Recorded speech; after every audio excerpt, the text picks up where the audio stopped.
Kisah inspiratif dakwah Ustadz Mahfudz Chairul Amin yang patut ditiru oleh generasi muda. Siapa tokoh inspiratif Ustadz Mahfudz? Pertama Rasulullah. Karena Rasulullah itu adalah seorang pendakwah yang paling konkret begitu. Jadi yang pertama Rasulullah. Yang kedua para nabi dan rasul. Kenapa kok para nabi dan rasul? Karena jalan hidup yang dilalui semua nabi dan rasul adalah jalan dakwah.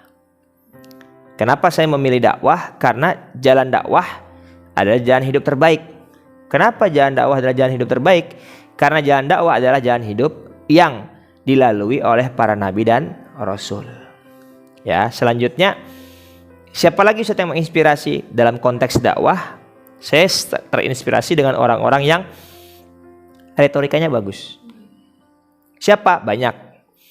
Ya, kalau kita lihat pidato-pidato baik para khalifah terdahulu atau misalnya Tharik bin Ziyad.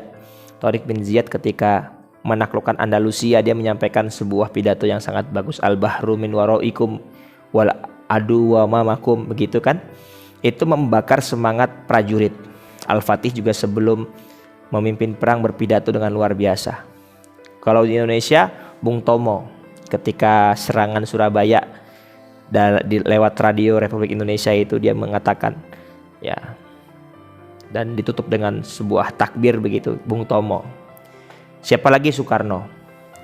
Soekarno tuh pidatonya sangat menggelegar. Jadi saya suka orang-orang yang cara menyampaikan pidato itu berkobar-kobar, menginspirasi begitu. Kalau Ustadz ya Zainuddin MZ itu memang tidak membara Soekarno, tidak semembara Bung Tomo. Tapi Zainuddin MZ itu renyah bahasanya dan dia terbiasa menyusun kata-kata yang belakangnya itu sama. Jadi sangat nikmat didengarkan oleh telinga. Itu mungkin untuk inspirasi tokoh-tokoh dakwah itu. Pertanyaan selanjutnya, kan biasanya Ustadz itu setiap di akhir dakwah itu pasti ada narasinya Ustadz. Kalau boleh tahu bagaimana sejarah Ustadz Mahfudz itu menemukan narasi? Oke, jadi pertama saya suka dakwah dari kecil ya. Dari tamat pondok saya sudah ngisi kajian di mana-mana, motivasi di mana-mana begitu. Nah, kalau metode penyampaiannya, karena saya itu tertarik ingin menjadi motivator, sehingga saya waktu mahasiswa baru itu suka ngikut acara-acara motivasi, jadi audiens begitu. Kemudian saya juga nonton YouTube motivator, tapi bukan ketika dia ngomong depan kamera, tapi ketika dia ngisi di sebuah forum begitu. Suatu ketika dalam materi motivasi ada seorang motivator itu dia menyusun kata-kata yang bagus begitu, dan setiap closing dia sampaikan itu. Saya bilang ini bagus ini. Dan ternyata kata-kata itu setelah ini kan bukan tahun pertama saya menyampaikan itu ya, sudah bertahun-tahun saya pakai itu, berkenang gitu buat anak-anak terutama Unires ataupun di tempat-tempat saya ngisi kajian atau motivasi. Jadi sejarahnya kata-kata closing yang saya buat itu, kalau closingnya yang kata-kata yang tertata itu sebenarnya pertama saya sudah terbiasa menata kata-kata semenjak saya di pondok. Jadi saya itu suka memang nyusun kata-kata gitu. Kayak Zainuddin MZ itu kan memang dai yang kata-katanya tersusun rapi. Kemudian saya biasakan lagi ketika saya mendengarkan motivator, saya lagi ikut itu motivator ngisi closing dengan kata-kata yang indah begitu. Nah, sama ini sebenarnya sama pantun. Kalau pantun yaitu mencairkan suasana. Pantun itu kan bukan hanya kata-katanya yang indah, tapi bisa lebih bermakna dan mencairkan suasana, itu sih yang terpenting. Karena saya jujur saja, saya tuh kalau ngisi materi ada audiens tersenyum saya terhibur. Tapi kalau tegang ya Anda tegang apalagi saya begitu. Jadi itu mungkin sejarahnya. Prinsip hidup khairun nasi anfa'uhum linnas, sebaik-baik manusia dan yang bermanfaat bagi orang lain. Jadi bukan apa yang kita dapatkan, bukan apa manfaat sesuatu bagi kita, tapi apa kontribusi dan manfaat yang bisa kita berikan kepada orang lain.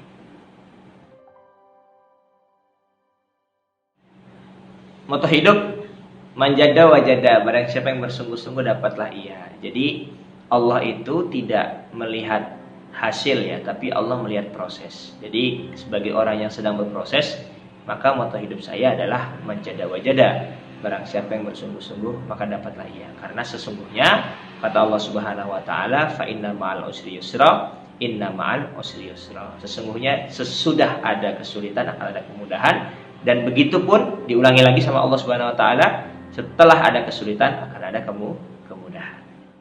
Apa pesan Ustadz Mahfud untuk para calon-calon pendakwah muda? Yang pertama buat para calon pendakwah muda, yang pertama begini, saya sering ditanya waktu kajian itu, Ustadz, kira-kira kita ini apakah nunggu pinter baru dakwah atau gimana? Saya bilang jangan nunggu pinter. Misalnya kamu berpikir Anda pinter ketika profesor, berarti umurmu 50 tahun baru kamu berdakwah, kan begitu. Jadi prinsipnya jangan tunggu pinter baru dakwah. Berdakwahlah terus, lama-lama kamu pinter. Jangan nunggu soleh baru dakwah. Berdakwahlah terus, lama kamu akan menjadi orang yang soleh. Jangan nunggu lulus baru dakwah. Dakwah terus, lama-lama kamu akan lulus kuliah sambil berdakwah. Jadi begitu. Kalau pepatahnya gini, cara terbaik untuk bisa berenang adalah bukan belajar teknik renang saja, tapi cara terbaik untuk bisa berenang nyemplung aja. Kan banyak tuh kisah ya. Jadi ada orang, dia bisa berenang padahal dia nggak pernah belajar. Ternyata usut punya usut, dia dijorok sama temennya, didorong sama temennya, akhirnya dia berenang. Nah, jadi buat para pendakwah muda, jangan orang Indonesia tuh terkenal suka malu canggung. Jadi jangan malu gaspol.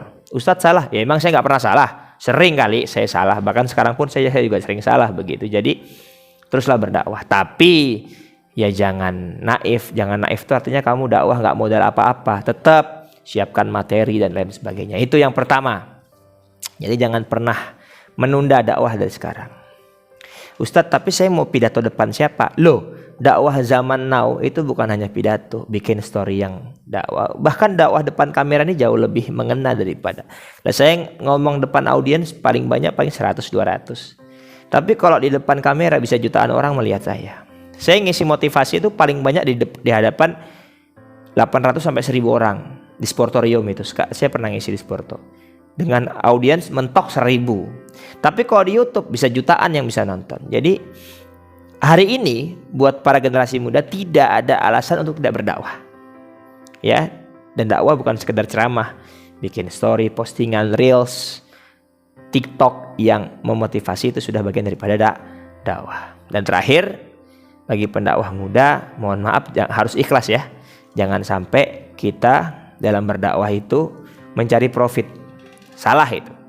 Karena berdakwah itu yang dilihat, yang difikirkan itu bukan apa yang bisa kita dapatkan, tapi apa yang bisa kita berikan.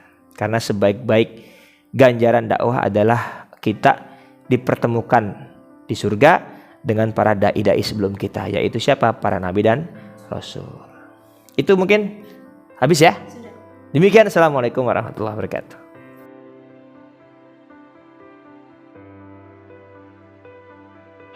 Do the best. But don't think the best. Lakukan yang terbaik dengan berat.